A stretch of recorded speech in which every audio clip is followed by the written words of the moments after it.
good morning everyone. Good morning guys. So it's been day 4 na yata ngayon, Thursday tayo umalis. Friday, Saturday. Today is December 1. So happy December sa ating lahat. Hopefully lahat tayo ay sa mabuting kalagayan. And taos po puso kami nagpapasalamat sa inyo sa pagsama sa amin. Kung nakapag ka sa video na to, nagpapasalamat kami sa pagsama sa amin, sa inyo lahat na nanonood, sa pagsama sa amin ngayon sa journey namin na ito from Luzon to Visayas, and now we are here na sa Mindanao. So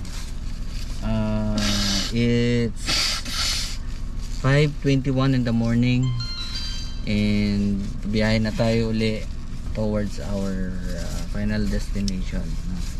Right, so hindi ko na pahabain, mahaba pa ang aming tatahakin. We are going to travel for 5.5 minutes, 5 hours and 23 minutes dun sa aming final destination.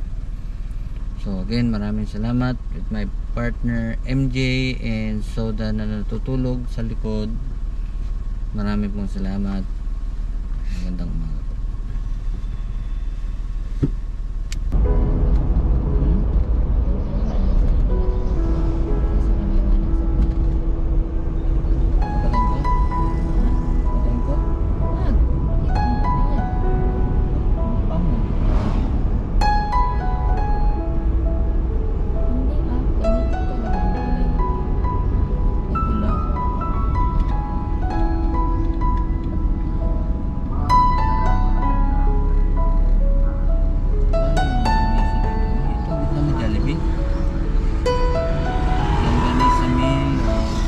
Meal. Sige, pero maya na pagkain. Mag-pick out lang ako ang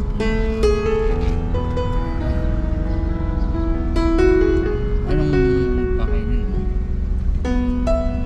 anong breakfast nila? Ganisa meal. Sige, yun na lang din sa akin. Sawaan ako sa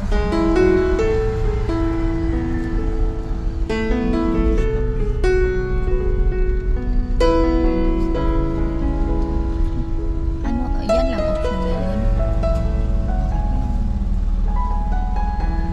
So again, good morning guys. Dito kami ngayon sa Jollibee. Quick breakfast lang. Sobrang gutom ako. Ewan ko ba? Gutom ako. So yung Jollibee nasa tapat ng PNP Police General Office 13, Camp Rafael Rodriguez. So dito kami sa tapat ng PNP. Nakapark lang ako dito sa gilid. Hindi na kami pumasok para mabilis lang nakain. Habang then sip ng coffee habang nasa biyahe. Para sing sa biyahe. Kain tayo. Kita ko sa biyahe natin. Pag na MJ nagtutumbel ng kape.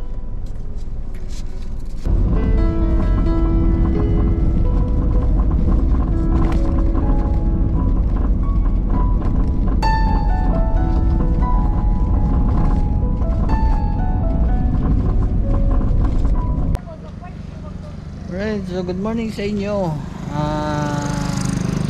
Cover lang muna tayo dito sa may Claveria, Misamis Oriental. Ano lang, stretching lang, tamang pahinga, pero meron akong papakita sa inyong view na nakakatch ng attention namin. Ito siya. So I think ano yan, yan Pinya Plantation. Napakagandang kuha ng bundok. I'm not sure kung nakikita nyo siya ng maayos sa camera natin, pero in person nice. Yan ang masasabi. This is once in a lifetime talaga na experience. See how beautiful this place is. Oops, we no person. Alright guys, so nandito na tayo sa Butuan, CDO, Iligan Road. Ano yata yung main road nila. Bukas tayo ng diversion road. Maliwat tayo pupunta dito. And may nadaanan kaming mga tindahan dito sa daanan. And bumili tayo nito. Binaki. So try natin. Ano to? Giniling na mais. So sabi ng mga vlogs na napanood ko, punta dito, daan daw kayo dito to experience yung yung giniling na mais. Tingnan natin. Parang bibingka.